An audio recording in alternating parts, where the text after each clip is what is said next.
ನಮಸ್ಕಾರ ಗೆಳೆಯರಿ, stock market Kannada ಚಾನಲ್ಗೆ ಸ್ವಾಗತ ಸುಸ್ವಾಗತ. ಗೆಳೆಯರಿ, ನೀವೆಲ್ಲರೂ ಈಗಾಗಲೇ ಇವತ್ತಿನ ನಮ್ಮ ಮಾರ್ಕೆಟ್ ಪರ್ಫಾರ್ಮೆನ್ಸ್ ಅನ್ನು ಅಬ್ಸರ್ವ್ ಮಾಡಿರಬಹುದು.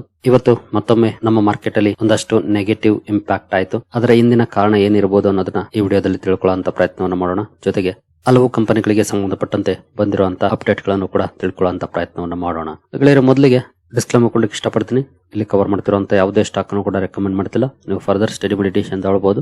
ಆಸ್ ಎ ಎಜುಕೇಶನಲ್ ಪರ್ಪಸ್ ನಾನು ವಿಡಿಯೋನ ಮುಂದೆ ತರ್ತಾ ಇದ್ದೀನಿ. ಹಾಗೆ ಅಕೌಂಟ್ ಓಪನಿಂಗ್ ಲಿಂಕ್ ಡಿಸ್ಕ್ರಿಪ್ಷನ್ ಅಲ್ಲಿ ಇರುತ್ತೆ. ಅಕೌಂಟ್ ಅನ್ನು ಓಪನ್ ಮಾಡ್ಕೊಳ್ಬಹುದು. ಇನ್ವೆಸ್ಟ್ಮೆಂಟ್ ಗೆ ಸಂಬಂಧಪಟ್ಟಂತೆ ನಿಮ್ಗೆ ಏನಾದರೂ ಸಪೋರ್ಟ್ ಬೇಕು ಅಂತಂದ್ರೆ ಇಲ್ಲಿರುವಂತಹ ನಂಬರ್ ಗಳ ಮೂಲಕ ನಮ್ಮ ಟೀಮ್ ನ ಕಾಂಟ್ಯಾಕ್ಟ್ ಮಾಡಬಹುದು. ಇಲ್ಲಿ ಮೆನ್ಷನ್ ಮಾಡಿರುವಂತಹ ಎಲ್ಲ ಸರ್ವಿಸಸ್ ನಮ್ಮ ಮೂಲಕ ಸಿಗುತ್ತೆ. ಬಟ್ ಇದಕ್ಕೆ ಕಂಡೀಷನ್ ಒಂದೇ, ನಮ್ಮ ಮೂಲಕ ಅಕೌಂಟ್ ಓಪನ್ ಆಗಿರಬೇಕು. ಹಾಗಾಗಿ ಲಿಂಕ್ ಅನ್ನ ಬಳಸ್ಕೊಂಡು ಅಕೌಂಟ್ ಓಪನ್ ಮಾಡ್ಕೊಂಡು ಕಾಂಟ್ಯಾಕ್ಟ್ ಮಾಡಬಹುದು. ಇನ್ನು ಇವತ್ತಿನ ನಮ್ಮ ಮಾರ್ಕೆಟ್ ಪರ್ಫಾರ್ಮೆನ್ಸ್ ಅನ್ನು ನೋಡಿದ್ರೆ ನಿಫ್ಟಿಯಲ್ಲಿ ನೋಡಬಹುದು 365 ಪಾಯಿಂಟ್ಸ್ ಅಥವಾ 1.41% ಡೌನ್ ಪರ್ಫಾರ್ಮೆನ್ಸ್ ನೋಡ್ಲಿಕ್ಕೆ ಸಿಕ್ಕಿದೆ. ಓಪನಿಂಗ್ ಚೆನ್ನಾಗಿ ಆಯ್ತು, ನೋಡಬಹುದು ಗ್ಯಾಪ್ ಅಪ್ ಅಲ್ಲೇ ಓಪನ್ ಆಯ್ತು. ನಿನ್ನೆ ಕ್ಲೋಸಿಂಗ್ 819 ಇತ್ತು, ಇವತ್ತು 873 ಓಪನ್ ಆಯ್ತು. ಅಂದ್ರೆ ಆಲ್ಮೋಸ್ಟ್ 50+ ಪಾಯಿಂಟ್ಸ್ ಅಪ್ ಅಲ್ಲೇ ಓಪನ್ ಆಯ್ತು. ಬಟ್ ಸಸ್ಟೈನ್ ಆಗ್ಲಿಲ್ಲ. ಅಲ್ಲಿಂದ ಕಂಟಿನ್ಯೂಸ್ ಡೌನ್ ಫಾಲ್ ಕಂಡು ಬಂತು. ಎಲ್ಲೂ ಏನು ರಿಕವರಿ ಆಗುವಂತ ಲಕ್ಷಣ ಕಂಡು ಬರಲೇ ಇಲ್ಲ. ಇಲ್ಲಿ ಸ್ವಲ್ಪ ಎಸ್ಪೆಷಲಿ 12:45 ಗಂಟೆ ಸಂದರ್ಭದಲ್ಲಿ ಸ್ವಲ್ಪ ಬೌನ್ಸ್ ಬ್ಯಾಕ್ ನೋಡ್ಲಿಕ್ಕೆ ಸಿಕ್ತು, ಅರೌಂಡ್ 50 ಪಾಯಿಂಟ್ಸ್. ಬಟ್ ಸಸ್ಟೈನ್ ಆಗ್ಲಿಲ್ಲ. ನಂತರ ಡೌನ್ ಫಾಲ್ ಕಂಟಿನ್ಯೂ ಆಯ್ತು. ಕೊನೆಯವರೆಗೂ ಕೂಡ ಡೌನ್ ಟ್ರೆಂಡ್ ಅಲ್ಲಿ ಮೂವ್ ಆಗಿದೆ ನಮ್ಮ market. Over all nearly 1.5% down ಅಲ್ಲಿ ನಿಫ್ಟಿ ಇವತ್ತು ಕ್ಲೋಸಿಂಗ್ ಅನ್ನ ಕೊಟ್ಟಿದೆ. ಇನ್ನು ಸೆನ್ಸೆಕ್ಸ್ ಕಡೆ ಬಂದ್ರೆ ಇಲ್ಲಿ ಕೂಡ ನೋಡಬಹುದು 1236 ಪಾಯಿಂಟ್ಸ್ ಅಥವಾ 1.48% ಡೌನ್ ಫಾಲ್ ಇದೆ. ಸೇಮ್ ಚಾರ್ಟ್ ಪ್ಯಾಟರ್ನ್ ಎಲ್ಲೂ ಕೂಡ ನಮಗೆ ನೋಡ್ಲಿಕ್ಕೆ ಸಿಗುತ್ತೆ. ಮಾರ್ನಿಂಗ್ ವಿಡಿಯೋದಲ್ಲಿ ನಾವು ನಿಫ್ಟಿ ಹಾಗೂ ಏಷ್ಯನ್ ಮಾರ್ಕೆಟ್ ಗಳ ಪರ್ಫಾರ್ಮೆನ್ಸ್ ನೋಡಿದಾಗ ಚೆನ್ನಾಗೇ ಇತ್ತು, ನೆಗೆಟಿವ್ ಏನಿರಲಿಲ್ಲ, ಸ್ವಲ್ಪ ಮಟ್ಟಿಗೆ ಪಾಸಿಟಿವ್ ಅಲ್ಲೇ ಇತ್ತು. ಬಟ್ ಆ ನಂತರ ಬಂದಂತ ಕೆಲವು ಸುದ್ದಿಗಳು ಮಾರ್ಕೆಟ್ ನ ಮೇಲೆ ನೆಗೆಟಿವ್ ಇಂಪ್ಯಾಕ್ಟ್ ಅನ್ನ ಕ್ರಿಯೇಟ್ ಮಾಡಿದ್ವು ಅಂತಾನೆ ಹೇಳ್ಬೋದು. ಆ ಸುದ್ದಿಗಳನ್ನ ತಿಳ್ಕೊಳ್ಳೋಣ. ಒಟ್ಟಿನಲ್ಲಿ ಎರಡು ಹೆಡ್ಲೈನ್ ಇಂಡೆಕ್ಸಸ್ ಗಳಲ್ಲಿ ನಿಯರ್ಲಿ 1.5% ಡೌನ್ ಪರ್ಫಾರ್ಮೆನ್ಸ್ ನೋಡ್ಲಿಕ್ಕೆ ಸಿಕ್ಕಿದೆ ಇವತ್ತು. ಇನ್ನು ಬ್ರಾಡ್ ಮಾರ್ಕೆಟ್ ಇಂಡೆಕ್ಸಸ್ ಗಳ ಪರ್ಫಾರ್ಮೆನ್ಸ್ ಅನ್ನು ನೋಡೋದಾದ್ರೆ ನಿಫ್ಟಿ ನೆಕ್ಸ್ಟ್ 50 ನಲ್ಲಿ ನೋಡಬಹುದು 1.86% ಡೌನ್ ಪರ್ಫಾರ್ಮೆನ್ಸ್ ನೋಡ್ಲಿಕ್ಕೆ ಸಿಕ್ಕಿದೆ. ಅಂದ್ರೆ ನಿಯರ್ಲಿ 2% ಡೌನ್ ಫಾಲ್ ಇದೆ. ನಿಫ್ಟಿ ನೆಕ್ಸ್ಟ್ 50 ನಲ್ಲಿ ನಿಫ್ಟಿ 100 ಅಲ್ಲಿ 1.49% ಡೌನ್ ಇದೆ. ನಿಫ್ಟಿ 200 ಅಲ್ಲಿ 1.51% ಡೌನ್ ಇದೆ.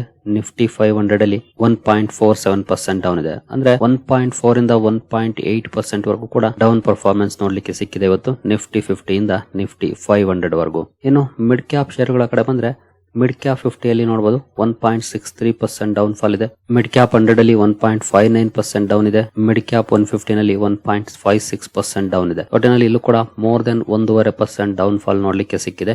ಇನ್ನು ಸ್ಮಾಲ್ ಕ್ಯಾಪ್ ಕಡೆ ಬಂದ್ರೆ ಸ್ಮಾಲ್ ಕ್ಯಾಪ್ 50 ಅಲ್ಲಿ 1.44% ಡೌನ್ ಇದೆ. ಸ್ಮಾಲ್ ಕ್ಯಾಪ್ 100 ಅಲ್ಲಿ 1.27% ಡೌನ್ ಇದೆ. ಹಾಗೆ ಸ್ಮಾಲ್ ಕ್ಯಾಪ್ 250 ನಲ್ಲಿ 1.19% ಡೌನ್ ಇದೆ. ಅಂದ್ರೆ compare to mid and large small cap ಅಲ್ಲಿ ಸ್ವಲ್ಪ ಕಡಿಮೆ ಪ್ರಮಾಣದ ಡೌನ್ ಫಾಲ್ ಇದೆ. ಯಾಕಂದ್ರೆ ಬಿಲೋ 1.5% ಡೌನ್ ಫಾಲ್ ಇದೆ ಸ್ಮಾಲ್ ಕ್ಯಾಪ್ ಶೇರ್ ಗಳಲ್ಲಿ. ಮಿಡ್ ಅಂಡ್ ಲಾರ್ಜ್ ಕ್ಯಾಪ್ ಅಲ್ಲಿ 1.5% ಅಥವಾ ಅಬೋ 1.5% ಡೌನ್ ಫಾಲ್ ಇದೆ ಇವತ್ತು. ಇನ್ನು ಮೈಕ್ರೋ ಕ್ಯಾಪ್ ಕಡೆ ಬಂದ್ರೆ ಇಲ್ಲಿ ಕೂಡ 1.42% ಡೌನ್ ಪರ್ಫಾರ್ಮೆನ್ಸ್ ನೋಡ್ಲಿಕ್ಕೆ ಸಿಕ್ಕಿದೆ. ಅಂದ್ರೆ ನಿಯರ್ಲಿ 1.5% ಇದೆ ಮೈಕ್ರೋ ಕ್ಯಾಪ್ ಅಲ್ಲೂ ಕೂಡ. So over all large, mid, small ಅಥವಾ ಮೈಕ್ರೋ ಕ್ಯಾಪ್ ಎಲ್ಲೂ ಕೂಡ ಪಾಸಿಟಿವ್ ಪರ್ಫಾರ್ಮೆನ್ಸ್ ಬರಲಿಲ್ಲ. ಎಲ್ಲ ಕಡೆ ಕೂಡ ಮೋರ್ ದೆನ್ 1% ಡೌನ್ ಪರ್ಫಾರ್ಮೆನ್ಸ್ ನೋಡ್ಲಿಕ್ಕೆ ಸಿಕ್ಕಿದೆ, ಅಪ್ ಟು 2% ವರೆಗೂ ಕೂಡ. ಇನ್ನು ಸೆಕ್ಟೋರಲ್ ಇಂಡೆಕ್ಸಸ್ ಗಳ ಪರ್ಫಾರ್ಮೆನ್ಸ್ ಅನ್ನ ನೋಡೋದಾದ್ರೆ ನಿಫ್ಟಿ ಆಟೋದಲ್ಲಿ ಇವತ್ತು 2% ಗಿಂತ ಜಾಸ್ತಿ ಡೌನ್ ಫಾಲ್ ಇದೆ. 2.1% ಡೌನ್ ಅಲ್ಲಿ ನಿಫ್ಟಿ ಆಟೋ ಕ್ಲೋಸಿಂಗ್ ಅನ್ನ ಕೊಟ್ಟಿದೆ. ಅಂದ್ರೆ ಇತ್ತೀಚಿನ ದಿನಗಳಲ್ಲಿ ತುಂಬಾ ಒಳ್ಳೆ ಪರ್ಫಾರ್ಮೆನ್ಸ್ ನೋಡ್ಲಿಕ್ಕೆ ಸಿಗ್ತಾ ಇತ್ತು. ಹಾಗಾಗಿ ಸ್ವಲ್ಪ ಜಾಸ್ತಿನೇ ಪ್ರಾಫಿಟ್ ಬುಕಿಂಗ್ ನೋಡ್ಲಿಕ್ಕೆ ಸಿಕ್ಕಿದೆ ಇವತ್ತು. ಇನ್ನು ನಿಫ್ಟಿ ಬ್ಯಾಂಕ್ ಅಲ್ಲೂ ಕೂಡ ನೋಡಬಹುದು 1.32% ಡೌನ್ ಪರ್ಫಾರ್ಮೆನ್ಸ್ ನೋಡ್ಲಿಕ್ಕೆ ಸಿಕ್ಕಿದೆ. ಇಲ್ಲೂ ಕೂಡ ಮೋರ್ ದೆನ್ 1% ಡೌನ್ ಇದೆ. ಇನ್ನು ಫೈನಾನ್ಷಿಯಲ್ ಸರ್ವಿಸಸ್ 1.38% ಡೌನ್ ಅಲ್ಲಿ ಕ್ಲೋಸಿಂಗ್ ಅನ್ನ ಕೊಟ್ಟಿದೆ. FMCG ಕಡೆ ಬಂದ್ರೆ ಇಲ್ಲಿ 1.76% ನೆಗೆಟಿವ್ ಪರ್ಫಾರ್ಮೆನ್ಸ್ ಬಂದಿದೆ. ಏನೋ ಅಪರೂಪಕ್ಕೆ ನಿನ್ನೆ ಒಂದಷ್ಟು ಪಾಸಿಟಿವ್ ಇಂಪ್ಯಾಕ್ಟ್ ಆಗಿತ್ತು. ಬಟ್ ಇವತ್ತು ಅದಕ್ಕಿಂತ ಜಾಸ್ತಿನೇ ಡೌನ್ ಫಾಲ್ ನೋಡ್ಲಿಕ್ಕೆ ಸಿಕ್ಕಿದೆ. 1.76% ಡೌನ್ ಆಗಿದೆ FMCG. IT ಸೆಕ್ಟರ್ 1.07% ಡೌನ್ ಅಲ್ಲಿ ಕ್ಲೋಸಿಂಗ್ ಅನ್ನ ಕೊಟ್ಟಿದೆ. ಮೀಡಿಯಾ 2.23% ನೆಗೆಟಿವ್ ಇದೆ. ಮೆಟಲ್ ಅಲ್ಲಿ 1.2% ಡೌನ್ ಫಾಲ್ ಇದೆ. ಫಾರ್ಮಾ 0.5% ಡೌನ್ ಅಲ್ಲಿ ಕ್ಲೋಸಿಂಗ್ ಅನ್ನ ಕೊಟ್ಟಿದೆ. PSU ಬ್ಯಾಂಕ್ ಗಳಲ್ಲಿ ಕೂಡ ಇವತ್ತು 1.24% ಡೌನ್ ಇದೆ. ರಿಯಾಲ್ಟಿನಲ್ಲಿ 2.56% ಡೌನ್ ಫಾಲ್ ನೋಡ್ಲಿಕ್ಕೆ ಸಿಕ್ಕಿದೆ.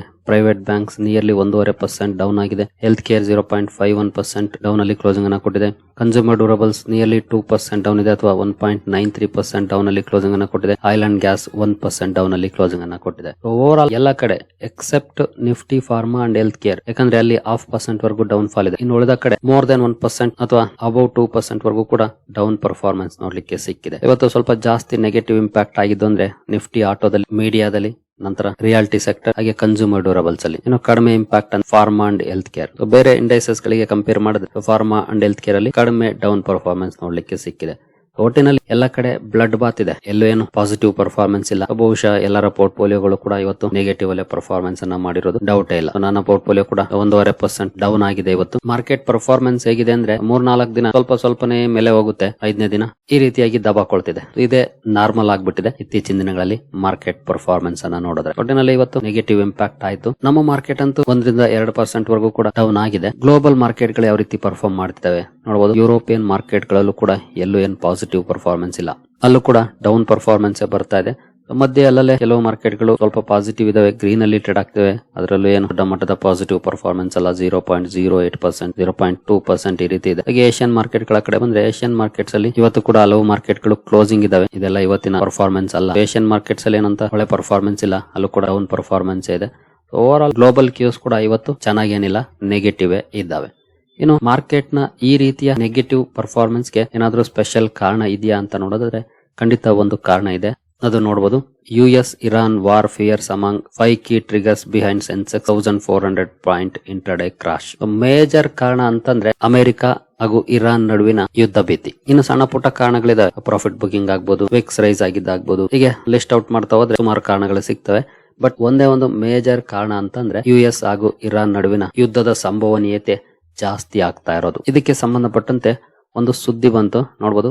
A weekend that could change the middle east, Trump's final call US military buildup and Iran's options. ಅಂದ್ರೆ ಡೊನಾಲ್ಡ್ ಟ್ರಂಪ್ ಅವರ ಫೈನಲ್ ನಾಟ್ಗಾಗಿ ಕಾಯ್ತಾ ಇದೆ ಅಮೆರಿಕದ ಸೇನೆ ಅನ್ನುವಂತ ಸುದ್ದಿ ಬಂದಿದೆ. ಜೊತೆಗೆ ಈ ವಾರಾಂತ್ಯದಲ್ಲಿ, ಈ ವೀಕೆಂಡ್ ಅಲ್ಲಿ ಅಮೆರಿಕ ಇರಾನ್ ನ ಮೇಲೆ ಅಟ್ಯಾಕ್ ಮಾಡಬಹುದು ಅನ್ನುವಂತ ಸುದ್ದಿಗಳು ಕೂಡ ಕೇಳಿ ಬರ್ತಾ ಇದ್ದಾವೆ. ಯಾಕೆ ಅಂತಂದ್ರೆ ನೋಡಬಹುದು, massive military buildup in the middle East ಅಲ್ಲಿ ದೊಡ್ಡ ಮಟ್ಟದ ಮಿಲಿಟರಿ ಬಿಲ್ಡಪ್ ಅನ್ನ ಅಮೆರಿಕ ಮಾಡ್ತಾ ಇದೆ. ನಾನು ಲಾಸ್ಟ್ ವೀಕ್ ಇಂದ ಕೂಡ ಹಲವು ಸಲ ಈ ಸುದ್ದಿಯನ್ನ ಕವರ್ ಮಾಡಿದ್ದೀನಿ. ಭಾನುವಾರದ ವೀಕೆಂಡ್ ವಿಡಿಯೋದಲ್ಲೂ ಕೂಡ ಕವರ್ ಮಾಡಿದ್ದೆ, ಹಾಗೆ ಇವನ್ ಮಾರ್ನಿಂಗ್ ವಿಡಿಯೋದಲ್ಲೂ ಕೂಡ ಮೆನ್ಷನ್ ಮಾಡಿದೆ, ನಿನ್ನೆ ವಿಡಿಯೋದಲ್ಲಿ ಕೂಡ ಮೆನ್ಷನ್ ಮಾಡಿದ್ದೀನಿ. ಮಾರ್ನಿಂಗ್ ವಿಡಿಯೋದಲ್ಲೂ ಕೂಡ JD ವಾನ್ಸ್ ಅವರ ಒಂದು ಹೇಳಿಕೆಯನ್ನ ಮೆನ್ಷನ್ ಮಾಡಿದ್ದೆ.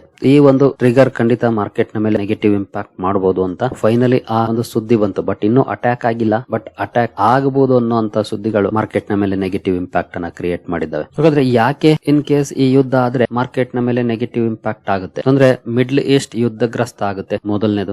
ಎರಡನೇದು, sustained campaign could involve aerial bombardment, ಅಂದ್ರೆ ಯುದ್ಧ ವಿಮಾನಗಳ ಮೂಲಕ ಅಟ್ಯಾಕ್ ಗಳಾಗುತ್ತೆ. ಏನು naval blockades and cyber operations. Especially middle east ಇಂದ ಸಾಕಷ್ಟು ಕ್ರೂಡ್ ಬೇರೆ ಬೇರೆ ದೇಶಗಳಿಗೆ ಸಪ್ಲೈ ಆಗುತ್ತೆ. ಆ ಸಪ್ಲೈ ಚೈನ್ ಮೇಲೆ ಇಂಪ್ಯಾಕ್ಟ್ ಆಗುತ್ತೆ. ಯಾಕಂದ್ರೆ ಇರಾನ್ ಮೊದಲು ಮಾಡೋದೇ ಈ ಕೆಲಸವನ್ನ, ನವಲ್ ಶಿಪ್ ಗಳ ಮೇಲೆ ಅಟ್ಯಾಕ್ ಅನ್ನ ಮಾಡ್ತಾರೆ. ಅಂತ ಸಂದರ್ಭದಲ್ಲಿ ಯಾರು ಕೂಡ ತಮ್ಮ ಶಿಪ್ ಗಳನ್ನ ರಿಸ್ಕ್ ಅಲ್ಲಿ ಇಟ್ಟು ಓಡಿಸೋದಕ್ಕೆ ಇಷ್ಟಪಡೋದಿಲ್ಲ, ಯಾವುದೇ ಶಿಪ್ಪಿಂಗ್ ಕಂಪನಿ ಆದ್ರೂ ಕೂಡ.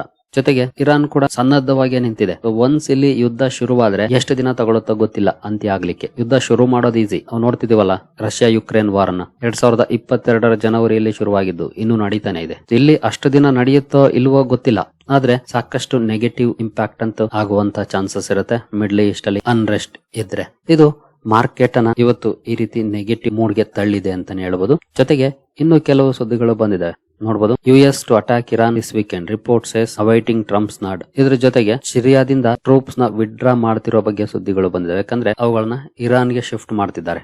ಜೊತೆಗೆ ಇನ್ನೂ ಒಂದು ಸುದ್ದಿ ಇದೆ ನೋಡಬಹುದು. US renews threat of military action as Iran Russia announce naval drills. ಯುದ್ಧಾಭ್ಯಾಸವನ್ನ ಶುರು ಮಾಡೋ ಬಗ್ಗೆ ಮಾತುಗಳನ್ನ ಆಡ್ತಿದ್ದಾವೆ ರಷ್ಯಾ ಹಾಗೂ ಇರಾನ್ ಜಂಟಿಯಾಗಿ. ಗೊತ್ತಿಲ್ಲ ಇದು ನಿಜ ಸುದ್ದಿನ ಅಥವಾ ಸುಳ್ಳು ಸುದ್ದಿನ ಅಂತ. ಯಾಕಂದ್ರೆ ಇಂತಹ ಸಂದರ್ಭದಲ್ಲಿ ರಷ್ಯಾ ಇವರ ಜೊತೆ ಯುದ್ಧಾಭ್ಯಾಸ ಮಾಡುತ್ತೆ ಅಂತ ಖಂಡಿತ ನಂಬಕದಕ್ಕೆ ಆಗೋದಿಲ್ಲ, ಕಾದು ನೋಡ್ಬೇಕಾಗುತ್ತೆ. ಬಟ್ ಅಲ್ ಜಜೀರಾ ಈ ರೀತಿಯ ಸುದ್ದಿಯನ್ನು ಕೂಡ ಅನೌನ್ಸ್ ಮಾಡಿದೆ. ಸೊ ಈ ಎಲ್ಲ ಸುದ್ದಿಗಳು ಕಂಬೈನ್ ಆಗಿ ಇಂಪ್ಯಾಕ್ಟ್ ಅನ್ನ ಮಾಡಿದವೆ. ಈ ಸುದ್ದಿಗಳು ಬಂದ ಮೇಲೆ ನೋಡಬಹುದು ಕ್ರೂಡ್ ಅಲ್ಲೂ ಕೂಡ ಒಂದಷ್ಟು ರ್ಯಾಲಿ ನೋಡ್ಲಿಕ್ಕೆ ಸಿಕ್ಕಿದೆ. ಅಂದ್ರೆ ಇವತ್ತು 1% ಅಪ್ ಆಗಿದೆ. ನಿನ್ನೆ ಸ್ವಲ್ಪ ಜಾಸ್ತಿನೇ ಅಪ್ ಆಗಿತ್ತು. 65-66 ರೇಂಜ್ ಅಲ್ಲಿ ಇದ್ದದ್ದು 70 ಹತ್ರ ಹೋಗಿತ್ತು. ಈಗ 71 ರೇಂಜ್ ಗೆ ಕೂಡ ಬಂದಿದೆ. 65 ಇಂದ 71 ಅಂದ್ರೆ $6 ಅಪ್ ಆಗಿದೆ ವಿತ್ ಇನ್ 24 ಅವರ್ಸ್ ಅಲ್ಲಿ. ಇಲ್ಲೇ ನೋಡಬಹುದು Brent oil price tops $71 as fears of US Iran conflict grow.